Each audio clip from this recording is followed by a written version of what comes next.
person who continually tries to stop you Black people from boycotting. Did you know Jay-Z 2 weeks ago announced a partnership with Target to sell a limited edition double vinyl 30th anniversary edition of Reasonable Doubt exclusively in Target? That Target I have not been into in almost 2 years, almost like you, because why? I understand, of course, some people don't have a choice. It's their nearest grocery store or their convenience store or their job, but Mr. Billionaire for the culture has a choice.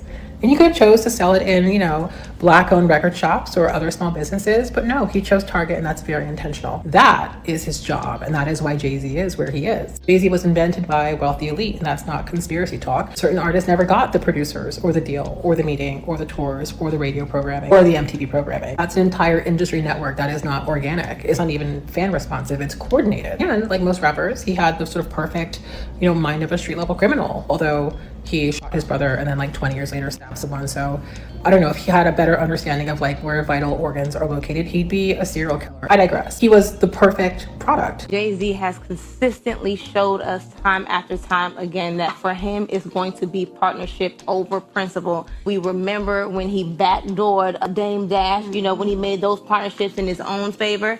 Then we seen when Colin Kaepernick was going through it with the NFL and ended up being blackballed, he didn't come to his defense. And now right in the middle of our very own people, his very own people, being in the middle of a Target boycott, he is partnering with Target. And so I think what the biggest issue is here, that we look for these quote unquote iconic people that so many idolize to be leaders. And for them, it's only about legacy building, and that's their own legacy. Forget the people. Right now, a lot of people are upset with Jay-Z, and the criticism is growing louder across social media.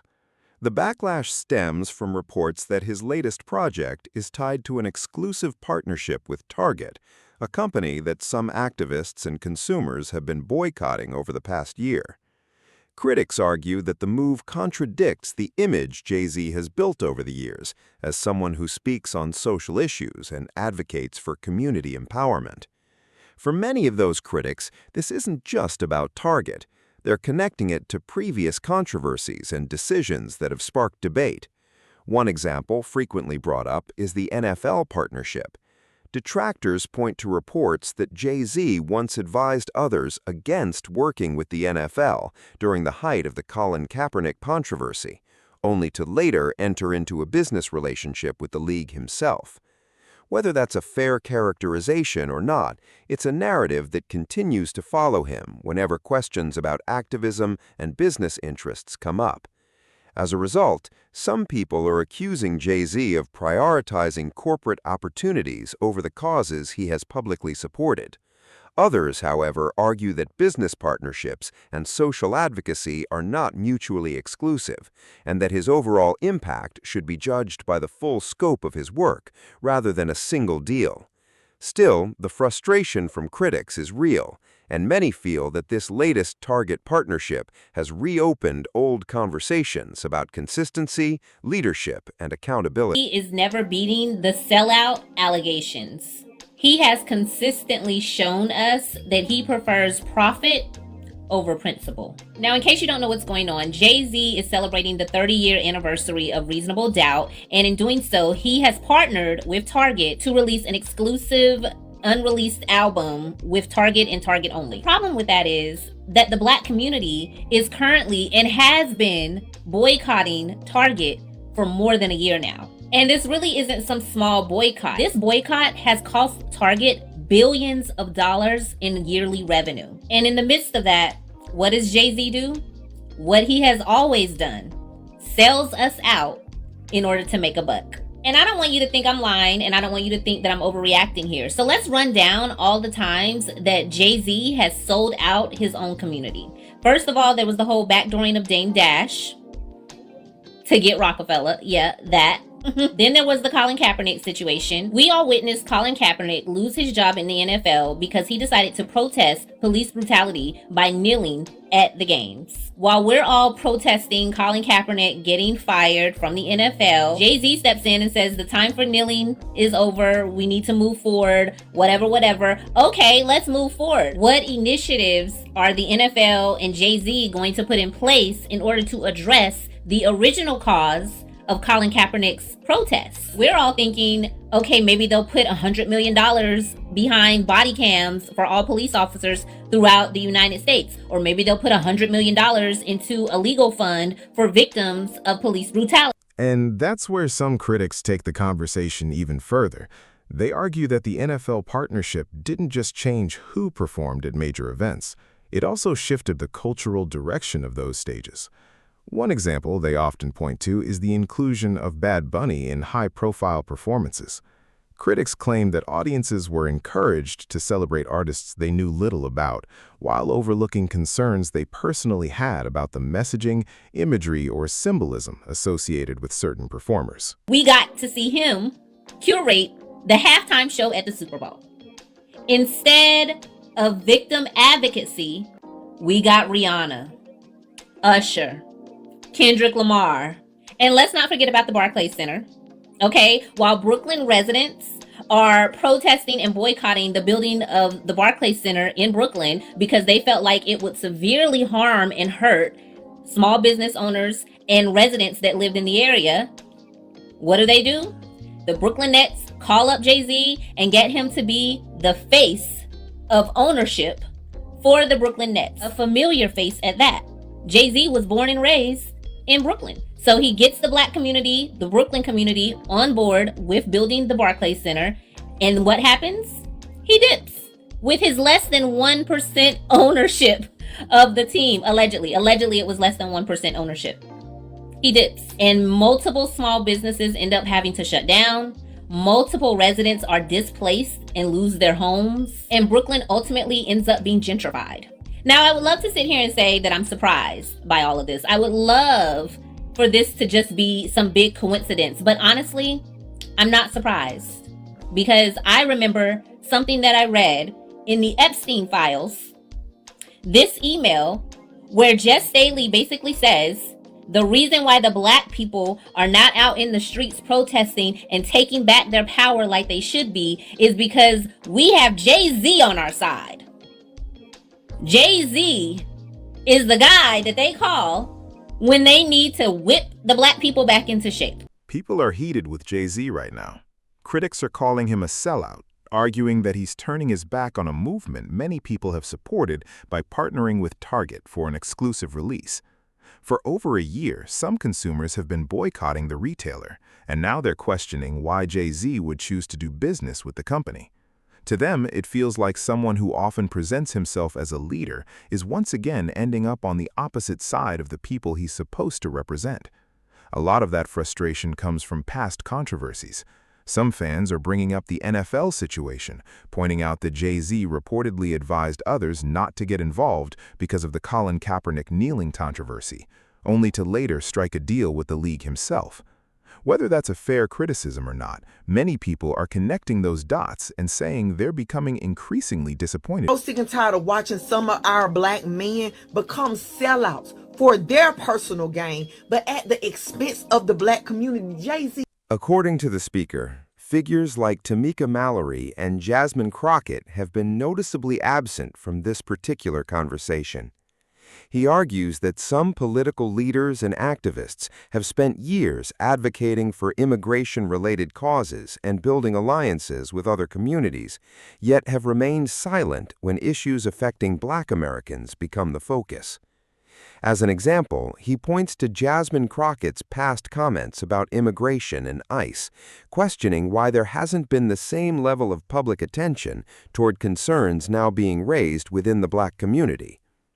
The speaker goes on to criticize what he describes as a long-promoted rainbow coalition, claiming that these political alliances have not delivered meaningful benefits for Black Americans.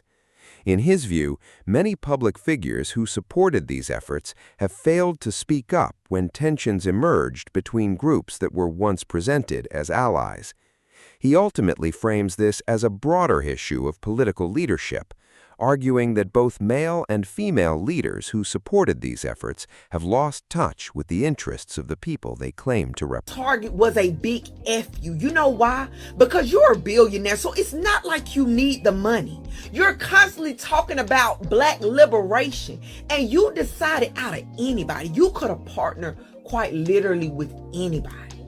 And you decided to partner with Target, the one store that we have been boycotting. You decided to partner with them. And I already know how the deal went.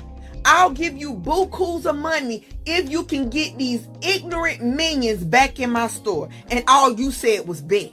It's actually an insult to our intelligence for you to think that at a snap of a finger, just because you selling some at Target, we're going to run back and start buying stuff from them. And it just don't sit well with me, because it's giving the aura of, I know I'm bigger than the program. I know I can do whatever because I'm the culture and they will follow me. It's just so disgusting and disheartening. Someone who did not have a full view of the world, someone who did not have an intact family unit behind him, steering him to education, someone who did not have an elevated sense of sort of values or morals. There's a reason why street level criminals, men or strippers and sex workers, women, are cast into these roles if they're not naturally them. If you're an evil white man running a multi-million-dollar monopoly, multi-billion-dollar, you want an army of street hustlers underneath you. You don't want like people with parents who love them and, you know, uncles who are lawyers. You don't want them. You can't exploit them that easily. Anyway, they regularly call up Jay for their counterinsurgency needs. They've installed him as some sort of like black leadership figure who just shows up whenever black people need to be called into submission. I don't know why y'all surprised that Jay-Z is having a deal with Target. He been a sellout. And the crazy part is, like, y'all keep eating up talking about, oh, he the king, he the king. He's never been the king of hip-hop. He's never held the title of king of hip-hop ever. Not after Biggie died, not after Tupac died. Never. Like, sorry. And it's just like now y'all starting to finally see his true colors, even though some of us have been seeing his true color. And the crazy part is, as a Beyonce fan, I hate this for her, because it's like I personally never liked Jay-Z for her. Like, I don't care what nobody says. I know some Beehive members be like, oh, well, if you're a true Beyonce fan, you'll stick behind her husband. No, that. I can't stand Jay-Z. I never will. Like, just because I love Beyonce doesn't mean I don't have to like her husband. So, yeah, a lot of people aren't feeling this Jay-Z and Target partnership. The backlash has been loud, and critics have been questioning why Jay-Z would align himself with the retailer at a time when some consumers are still actively boycotting the company. But on the other side, you also have people rushing to defend him. One of those voices was Charlemagne the God on The Breakfast Club. He pushed back against the criticism and called it selective outrage. His argument was pretty simple. If people are upset with Jay-Z for doing business with Target, then why aren't they bringing that same energy toward artists like Kendrick Lamar and J. Cole, who have also partnered with major corporations and retail brands throughout their careers? Jay-Z is of the culture, and this is not of the culture because of the boycott, according to the people. Well, listen, personally, I think it's selective outrage. Okay, the reason I think it's selective outrage, because if you go on Target's website, it seems like every major artist has the same vinyl exclusive with Target. I saw it on J. Cole, The Fall Off. I saw it on Kendrick GNX. I saw it on The Weeknd. I saw it on, Nicki Minaj. I even saw it on Taylor Swift. So I don't understand why all of a sudden this is an issue because it's Jay-Z. Shouldn't it be an issue for every artist that came before? You would think so if we're consistent across the board, but I think with Jay-Z, because it's never consistent. Yeah, that's a part of it too. And But this I is more think recent. No, The Fall Off came Not a out 2 Fall Off months came ago. out, yeah, and they had an That's J. exclusive, Cole album. transparent GNX, vinyl and a poster. GNX came out in December. He said The Fall Off and GNX already had their exclusive run at Target. He was referring to J. Cole's upcoming project and Kendrick Lamar's recent album. Charlemagne the God said people are never consistent. That's exactly what he stated. He then kept questioning why people are upset with Jay-Z but not J. Cole and Kendrick Lamar. So he kept mentioning those names to suggest that if people are letting them slide, they should also ease up. like he's supposed to solve all things and do all things. Like they look at him and talk about him differently because of his position. Also too because of the work that he does with Rock Nation and Reform, and like all those things. Like people, It's easy to they chalk put it him in up. a different light. J. Cole is socially conscious. Kendrick is socially conscious. Y'all know how Jay-Z get it. They give it to him differently though. I just don't understand the selective outrage. That's all I'm saying. Yeah, I get it. I understand. I know people will say, you love to defend Jay-Z. Man, y'all make it easy. Y'all do, but Y'all make it very easy. I mean, but in a case like this, it's easy to see that it's happened to all these artists. Charlamagne just said, and all you got to do is Google. It's not hard to find. Like if you type in J. Cole right now, it tells you Target exclusive. what Target exclusive they Vinyl have. exclusive If with you Target. type in Kendrick, it tells you what exclusive they have with Kendrick. It tells you. It's easy to see. But the thing is, it's cool to hate on Jay-Z right now, right? And everybody say, oh, Envy's glazed and Charlotte's glazed, which is true. But I will say this though. That's not true. I ain't glazing nobody. I mean, he is my favorite artist, and I've said it before. But I will say this. That it's easy to ish on Jay, right? It's the cool. I don't want to say the cool thing, but it's the thing that people do now, and we've seen it across the board in the last couple of years. Which I think is fine. It is what it is. This ain't even. It's not even about Jay as the individual.